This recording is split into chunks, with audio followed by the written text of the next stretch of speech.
Professeur, entraîneur, expert, champion d'hier et d'aujourd'hui, mais aussi judokas anonymes, le podcast de l'esprit du judo, c'est maintenant. Hajime. Athènes 2004, Paris 2024. 20 ans, 4 médailles olympiques au compteur, 4 finales, dont l'or remporté en 2016 à Rio.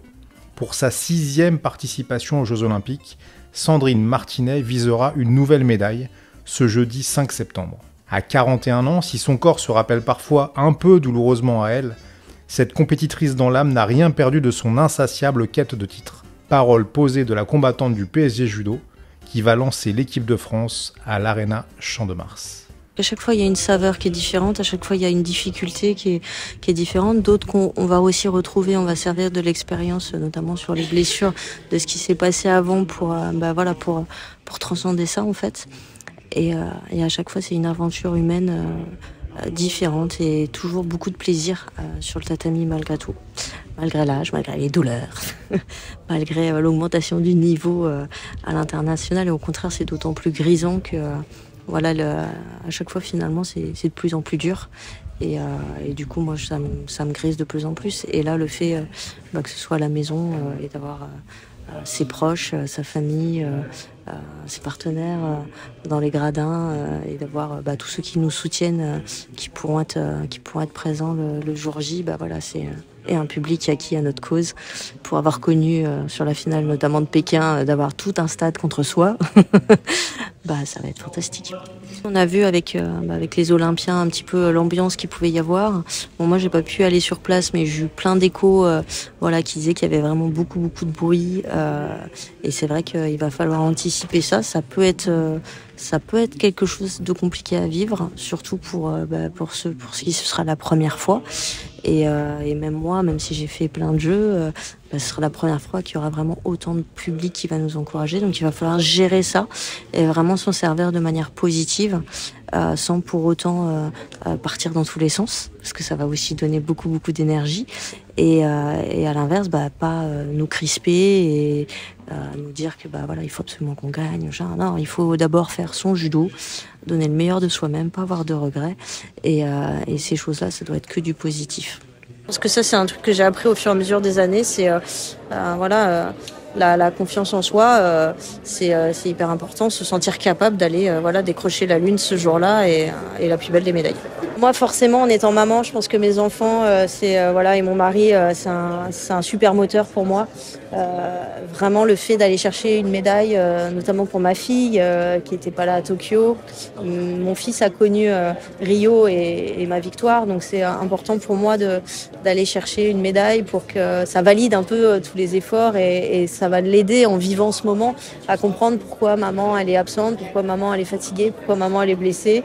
Et voilà, je pense que pour moi c'est important et c'est mon premier moteur. Et après, c'est l'événement qui a un moteur en lui-même et en plus à la maison, forcément on ne peut avoir qu'envie d'aller chercher une nouvelle médaille et essayer d'aller décrocher l'or. À 41 ans et après autant d'années sur les tatamis de compétition, comment garde-t-on la motivation ? Sandrine Martinet nous donne les clés de cette longévité. Je pense qu'il y a différentes choses. Il y a déjà les moyens qui, au fur et à mesure des années, ont augmenté, que ce soit sur le plan purement de l'entraînement, sur le plan, on va dire tout ce qui est technique, purement judo, et puis aussi sur des moyens financiers et humains qui ont augmenté, ce qui nous ont permis, moi en ce qui me concerne, de quitter mon travail de kiné, qui était vraiment quand j'ai pu enfin avoir un contrat avec l'armée de champions pour pouvoir enfin me libérer de mon travail et pouvoir m'entraîner, m'occuper de mes enfants, ça a été déterminant pour pouvoir poursuivre sur Paris. Sans ça aurait été compliqué. Donc ça c'est quelque chose d'important et je remercie tous les partenaires et tous ceux qui croient en moi et qui me soutiennent. Et après je pense que le fait aussi moi d'avoir eu quelques pauses, alors parfois pour des moments très heureux comme mes grossesses et aussi des moments plus difficiles avec les graves blessures que j'ai eues, notamment ma cheville à Londres. Et je pense qu'à chaque fois le fait d'avoir fait une pause, ça m'a permis de revenir en ayant encore plus envie, en ayant faim et en ayant un peu moins cette routine du quotidien pendant 4 années. C'est long et donc moi à chaque fois j'ai pu faire cette petite coupure, ce qui fait que je suis arrivée un peu plus fraîche. Donc voilà. Et puis Voilà, un côté qu'on aimerait changer, parce qu'on aimerait qu'il y ait plein de jeunes enfants déficients visuels qui viennent pratiquer le judo. Il y a moins de concurrence, bien évidemment, au niveau national que chez les valides, donc ça nous permet aussi d'être là un peu plus longtemps, mais on a bien l'intention, grâce à vous, grâce au jeu, de donner l'envie à plein de jeunes enfants de venir sur les tatamis de judo. Repère pour les autres membres de l'équipe de France, il faut pourtant trouver l'équilibre entre être là pour soi et servir de guide pour les autres. En fait, moi, avec l'expérience, j'aime transmettre, j'aime échanger. Donc, il y a des moments où, voilà, je le fais avec plaisir et j'endosse le rôle vraiment sans aucun problème. Et avec l'expérience, j'ai aussi ces moments où je sais que j'ai besoin de me recentrer, de rester focus. Et maintenant, j'essaie de dire les choses tout simplement et d'être présente quand il faut. Et quand moi je suis pas au mieux, et c'est pareil avec les enfants, hein, des fois il y a des moments où voilà, on n'est pas dans la même réception de l'autre, hein, et il faut savoir justement se protéger un peu, se recentrer pour pouvoir après pouvoir donner le meilleur de soi aux gens qui nous entourent. Et j'essaie de trouver cette stabilité.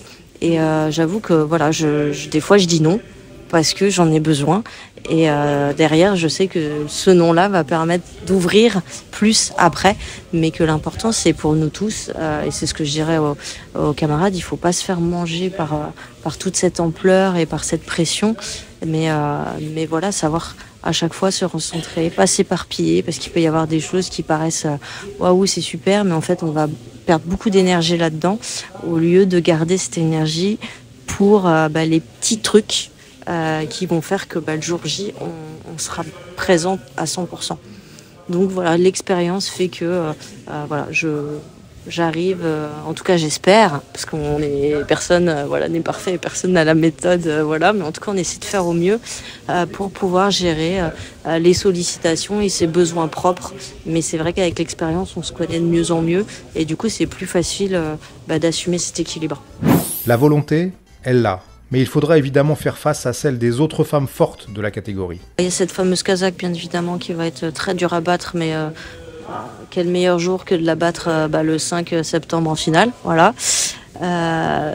J'ai un judo qui, au fur et à mesure des années, s'est développé. Après, mon corps me contraint à certaines choses aussi. Donc, c'est pareil, il va falloir doser tout ça pour le jour J obtenir le meilleur de ce que je peux de mon corps et de ce que avec Cyril et le reste des coachs on a pu en termes de technique aller chercher et d'adaptation à l'adversaire, mais d'abord penser à faire son judo et en fonction après ajuster par rapport aux adversaires. En tout cas, vraiment ce qui est le plus important, c'est de prendre du plaisir, de pratiquer son meilleur judo à l'instant T le jour J et de ne pas avoir de regrets. Et après, s'il faut gagner par 3 shido, je m'en fous, je gagnerai par 3 shido. Voilà, c'est mieux quand on fait tomber, mais voilà, l'important c'est d'aller chercher le combat après combat et de les gagner les uns après les autres.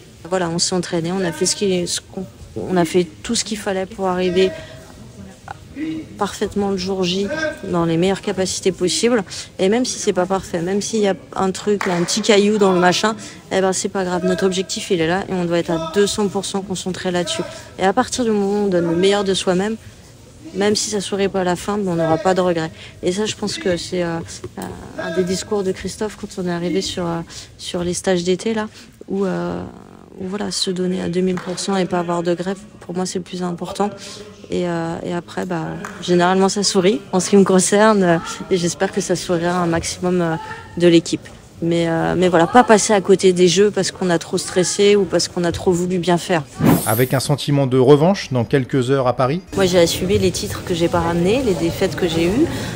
Des fois j'ai trouvé ça injuste, comme à Tokyo, parce que l'arbitrage n'était pas en ma faveur. Mais encore une fois, l'arbitre ça fait partie du jeu. Et si j'avais mis bon, on se demanderait pas quelle a été l'influence de l'arbitre. J'avais les nerfs sur cette finale que j'ai pas compris. Donc voilà, après c'est le sport, ça fait partie du jeu. Et il faut s'en nourrir positivement, voilà, pour pas laisser d'autres possibilités, parce que là je pense que j'étais au-dessus, et voilà, donc on verra après, la concurrence est plus dure, mais la victoire n'en sera que plus belle, et toute médaille sera belle. Après je ferai tout pour aller chercher l'or, bien évidemment, Mais c'est vrai que c'est aussi une source de motivation de revenir et de pas laisser le choix au hasard ou à l'arbitrage ou à quoi que ce soit et voilà, et de se donner à 2000% et de pas avoir de regrets. Un para-judo qu'elle a évidemment considérablement vu évoluer ces dernières années. Il y a une attente de performance, enfin. Donc ça, c'est hyper important pour nous parce que ça valorise notre travail, en fait. Et plus c'est difficile, plus la médaille est belle. Donc le fait de l'augmentation de la concurrence, pour moi aussi, c'est vraiment chouette parce que ça valorise d'autant plus la médaille qu'on va aller chercher. Et après, on sent bien que médiatiquement, voilà, il y a de l'attente, il y a de l'envie. On a fait des très beaux jeux à Tokyo. On a ramené beaucoup de médailles. J'étais très fière avec Stéphane de cette belle équipe. Et là, on nous attend aussi au tournant avec des valides qui ont bien cartonné. En fait, cette pression, elle doit être normale et c'est chouette parce que voilà, les choses se normalisent et on n'est plus dans quelque chose de péjoratif sur le handicap, sur le c'est fantastique des handicapés qui font du sport, mais vraiment sur des personnes en situation de handicap qui réalisent des performances comme les autres et on met en avant la performance. Dans toutes nos échanges avec l'équipe valide, que ce soit l'équipe bien évidemment de judo ou les autres, on est juste des sportifs. Voilà. Et ça c'est quelque chose de nouveau et ça va permettre entre guillemets voilà de normaliser le handicap dans le sens où ça peut arriver à tout le monde du jour au lendemain et on est tous des hommes et des femmes qui font le sport et qui pratiquons le sport, qui pouvons travailler, qui pouvons être parents et ainsi de suite et en fait voilà le handicap n'est pas une barrière à plein de choses, bien au contraire. Moi, les gens, quand je croise des jeunes parents qui ont un enfant en situation de handicap, quand ils voient nos vies, et c'est pour ça qu'il faut qu'on transmette, ça donne de l'espoir pour eux. Ils se disent, mais mon gamin, il peut avoir une chouette vie, quoi.